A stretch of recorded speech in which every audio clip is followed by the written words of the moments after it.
Hi students, today we are going to learn how to read music. It's super important for everybody to know how to read music, okay?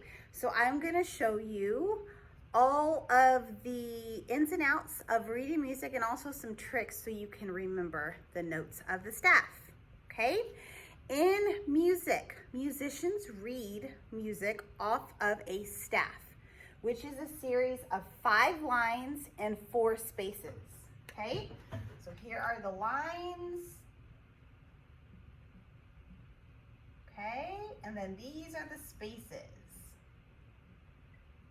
So there are 4 spaces and 5 lines total. Always, no matter which instrument you play, okay? This is almost like a road for musical notes. This is a road, okay? Think of these as lanes of where the note lives and where they stay, okay? Each note gets a specific line or space, and that's always the case, all right? So for violin, this is gonna be the violin staff, okay, because they're different. This is how we know that we are reading on violin music. There's a treble clef, okay? You'll also see this in piano, okay? But violins read off of the treble clef. Now, you probably learned this in your elementary music class, but the names of the lines are E, G, B, D, and F. There's a few songs that your teacher might have showed you or sang. Elvis's guitar broke down on Friday. Every good boy does fine. You can say pretty much whatever sentence you want that starts with these letters. Those are the only letters that those lines are for treble clef, okay? And then for the spaces, it spells out the word face. So I always say there's a face in the space, okay? There's a face in the space. And Elvis's guitar broke down on Friday. Every good boy does fine. I don't know. You can think of other things. Every girl and boy does fine. I don't know. Like you can make any sentence you want up, okay? Now, this is going to be for cellos. Okay, this is going to be for cellos. I'm just going to erase this really quick so I can put the clef.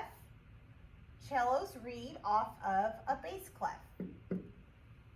Okay, cellos read off of a bass clef. This is also shown on piano. Okay, this is also shown on piano, but cellos read off of it also. Okay, now you still have 5 lines and 4 spaces, but your letters are different. Your notes are different. For the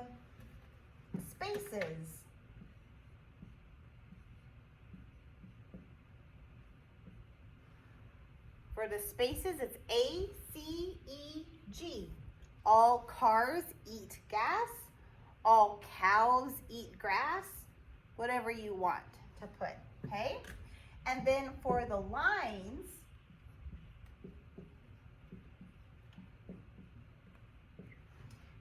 good boys do fine always. That's the only sentence I know for bass clef, okay? But if you look at the 2, you can kind of see the pattern. The bass clef is lower. It starts on a G line, okay? So you can kind of see how that fits in. No matter what clef you're looking at, it goes in order of the musical alphabet, okay? The musical alphabet is A, B, C, D, E, F, G. After G, goes back to A, B, C, D, and it keeps going on and on and on.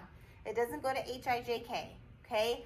A, B, C, D, E, F, G. A, B, C, D, on and on and on. So, if you can remember your lowest line, you can figure it out. A, B, C, D, E, F, G, A, B, C, D, E, F. What do you think this note is on this top space? It's after F. One note after F would be G. Okay? Same thing with bass clef. Start with G, but there's no H, you go back to A. G, A, B, C, D, E, F, G, A. This line, this space would be B. Okay? So that is the lines and the spaces. Now all we got to do is memorize them. Okay? One more thing before we go. Is there a note right here under the staff? Yes, there is. There's actually notes lower under the staff too, which we'll learn later, but I'm going to just tell you what these are, okay? If you go up the musical alphabet going this way, we're going to go down coming this way, okay? So what letter is before E in the musical alphabet? That would be D. So this space below the staff would be D, okay? Same concept on the bass clef. Which note comes before G? Here's G. F comes before G, so that is F underneath the staff. All right, kiddos, thank you guys so much for watching and happy practicing.